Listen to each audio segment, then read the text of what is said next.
স্বাগত জানাই আমাদের কৃষি কালচার দেখতে। সামাজিক যোগাযোগ মাধ্যমে ভাইরাল একটি পাম্প মাঠ পাম্প। এই পাম্পের ভিডিও অহরহ দেখেছেন নিশ্চয়। বেশিরভাগ ভিডিও বিক্রেতাদের।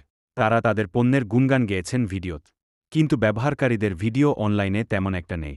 তাহলে কি এই পাম্প কেউ কেনে না? অবশ্যই কেনে, কিন্তু তারা হয়তো ভিডিও অনলাইনে প্রকাশ করে না। ফলে নতুন কেউ এই মাঠ পাম্প কিনতে চাইলে সঠিক রিভিউ পান না। ক্রেতাদের সুবিধার্থে আমি একটি মাঠ পাম্প কিনে রিভিউ করা শুরু করেছি। আমি চীনের তৈরি একটি মাঠ পাম্প কিনেছি।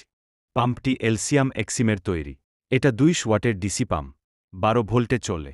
এই পাম্পের আরপিএম 6000। পাম্পটিতে 2, 1.5 এবং 3-4 কনভার্টার রয়েছে।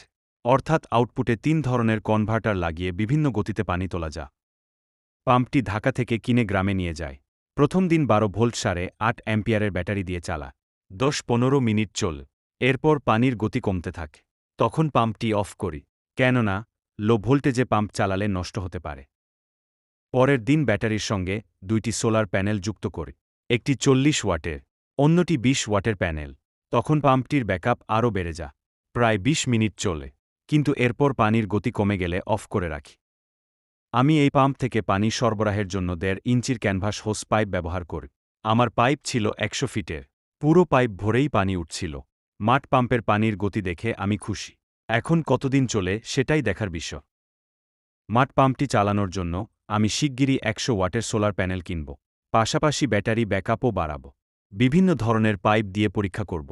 পানি কত দূর যায় সেটাও দেখব। এই চ্যানেলের সঙ্গে থাকলে পাম্পের আপডেট ভিডিও দেখতে পাবেন। আমার ভিডিও ভালো লাগলে কৃষি কালচার চ্যানেলটি সাবস্ক্রাইব করে বেল বাটনে ক্লিক করুন। লাইক, কমেন্টস করতেও ভুলবেন না যেন। আপনাদের জন্য শুভ কামনা জানায়।